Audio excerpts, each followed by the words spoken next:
Reels वाली बहू। प्रज्ञा को रील्स बनाने का बड़ा ही क्रेज है और वो दिन भर रील्स बनाती रहती है, खाते पीते घूमते फिरते घर में कॉलेज में। रील्स बनाने के कारण प्रज्ञा पूरे कॉलेज में हाईलाइटेड है। जहाँ उसके रील्स सभी को पसंद आते हैं, वहीं मनीषा चिंता में डूबी रहती है।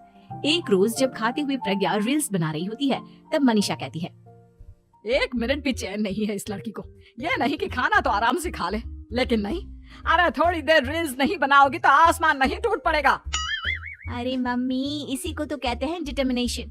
तुम नहीं समझोगी ये सब। भगवान, इस लड़की को सद्बुद्धि दे। जब देखो तब टेढ़ा बाका मुंह बनाती रहती है। मनीषा की बात का प्रज्ञा पर जरा भी असर नहीं होता और वो खाते खाते रील्स बनाती रहती है। दिन बीतने लगते हैं और देखते देखते प्रज्ञा का कॉलेज भी खत्म हो जाता है। आए दिन कोई ना कोई मनीषा को प्रज्ञा की शादी करवाने का सुझाव दे जाता है। सब ठीक ही कहते हैं, प्रज्ञा की शादी कर देनी चाहिए। अपने घर के कामकाज में व्यस्त हो जाएगी तो खुद ही ये रील्स और नाच गाना बंद हो जाएगा। मनीषा और प्रेम प्रज्ञा के लिए एक अच्छा लड़का ढूंढने लगते हैं और तभी विकी का रिश्ता प्रज्ञा के लिए आता है, जिसने प्रज्ञा को उसकी रील्स देखकर पसंद कर लिया था। अगले दिन विकी अपने माता पिता के साथ प्रज्ञा के घर पहुंच जाता है और प्रज्ञा साड़ी पहने हाथों में चाय की ट्रे लिए उनके सामने आती है। जब विकी को पसंद है तो हमें भी बहू पसंद है। बहन जी, आप बारात की तैयारी कीजिए। एक बार लड़का लड़की अकेले में बात कर ले तो अच्छा रहेगा। हाँ हाँ, क्यों नहीं। मनीषा विकी को प्रज्ञा के कमरे में भेजती है, जहाँ प्रज्ञा पहले से ही रील्स बना रही होती है।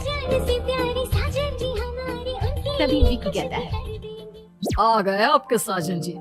हमारे साथ ये रील्स कंप्लीट करती तो और भी अच्छा रहता। अच्छा जी, अब आ ही गए हैं तो बना ही लेती हूँ आपके साथ। दोनों मिलकर रील्स बनाते हैं। जब वी मीट और तुरंत पोस्ट भी कर देते हैं। फिर विकी कहता है, जब आप साड़ी में चाय लेकर आई तब मुझे लगा कि कहीं मैं गलत घर में तो नहीं आ गया। अब सही है। दोनों की शादी पक्की हो जाती है और शादी के दिन भी प्रज्ञा रील्स बनाने से चूकती नहीं, यहाँ तक कि बारात के समय भी नाचते हुए रील्स बनाती है। सभी लोग प्रज्ञा की तारीफ के पुल बांध देते हैं और प्रज्ञा नाचती गाती अपने ससुराल चली जाती है। सब कुछ अच्छा चल रहा होता है। प्रज्ञा यहाँ भी दिन भर हर चीज की रील्स बनाती रहती है। लेकिन कुछ दिनों के बाद जब सुनीता कहती है, बहू, ये रील्स के साथ साथ कुछ काम भी कर लिया करो। वैसे तुझे और क्या क्या बनाना आता है?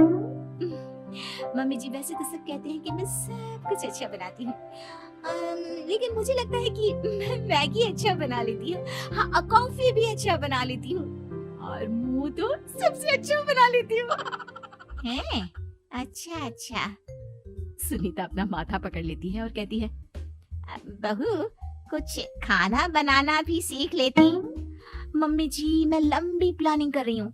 जल्दी ही मैं इतनी फेमस हो जाऊंगी कि मुझे पैसे मिलने लगेंगे। हम दोनों सास बहू राज करेंगे, राज नौकर काम करेंगे और लोगों की तो लाइन लगेगी हमसे मिलने के लिए। तेरा दिमाग खराब हो गया है क्या बहू? हंसी मजाक तक ठीक है, लेकिन इस तरह घर नहीं चलते। जितना जल्दी हो इस घर के तौर तरीकों को सीख लो। प्रज्ञा मुंह घुमाकर चली जाती है और तुरंत उसी वक्त एक रील बनाती है। ये देख सुनीता का गुस्सा 7वें आसमान पर चला जाता है और विकी के घर आती ही सुनीता उसे सब कुछ बताती है। विकी भी अब प्रज्ञा की इन हरकतों से परेशान हो जाता है। तुम टेंशन मत लो मम्मा, मैं देख लूंगा। विकी कमरे में जाता है तो देखता है कि प्रज्ञा रील्स बना रही है। विकी बड़े ही प्यार से प्रज्ञा से कहता है, प्रज्ञा, इन सब के लिए मैं तुम्हें मना नहीं कर रहा हूँ, लेकिन फिर भी हर वक्त तो ये अच्छा नहीं लगता ना। समझने की कोशिश करो, मुझे भी तुम्हारा थोड़ा वक्त चाहिए। मैं जब ऑफिस से आता हूँ तो मुझे समय देने की जगह इसी में लगे रहते हो। तुम ज्यादा ही सोच रहे हो। तुम भी मेरे साथ रील्स बनाओ ना, तुम्हें भी बहुत अच्छा लगेगा। तुम्हें इज्जत से कोई बात समझ में नहीं आती क्या? दिमाग खराब हो गया है तुम्हारा इस चकाचौंध से। अगर तुमने अपना रवैया नहीं बदला तो मैं तुमसे दूर चला जाऊंगा। तुम ही रिश्ता लेकर आए थे, मुझे लड़कों की कमी नहीं थी और ना आज है। विकी दरवाजा पटककर चला जाता है। धीरे धीरे विकी प्रज्ञा से दूर होता जाता है। एक रोज मनीषा प्रज्ञा के ससुराल उससे मिलने जाती है। तब सुनीता उससे कहती है, बहन जी, अब आई हैं तो कुछ दिन यहाँ रहकर जाइएगा। आप ही का घर है। हाँ मम्मी, बहुत दिन हो गए तुम्हारे साथ एक भी रील नहीं बनाई मैंने। प्रज्ञा तुरंत अपने फोन में रील्स ऑन कर लेती है। ये सब मुझसे नहीं होता। तेरा ये भूत अभी तक नहीं उतरा क्या? बहन जी आप कुछ कहती नहीं क्या इसे? जब आप ही कुछ नहीं कर पाई तो मैं कर ही क्या सकती हूँ। सास तो वैसी ही बदनाम है। शाम को घर की लाइट चली जाती है और मनीषा प्रज्ञा से कहती है, मेरे घुटनों में बहुत दर्द हो रहा है, तू लाइट का कुछ इंतजाम करना बेटा। अच्छा कैंडल जला देती हूँ मम्मा।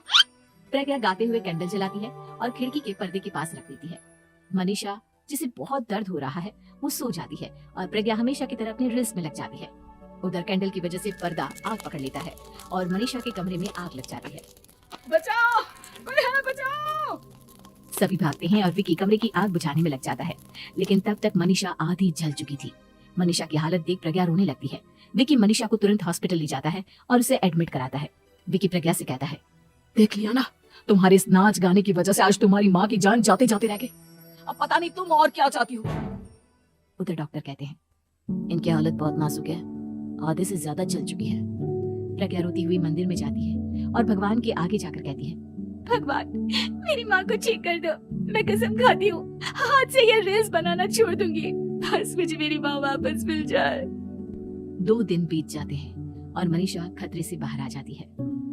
पेशेंट अब ठीक है, आप लोग उनसे मिल सकते हो। सब कोई मनीषा से मिलता है और प्रज्ञा सबके सामने अपना फोन तोड़ देती है। मुझे माफ कर दो मम्मा, मैंने तुम लोगों की बातों को नजरअंदाज किया।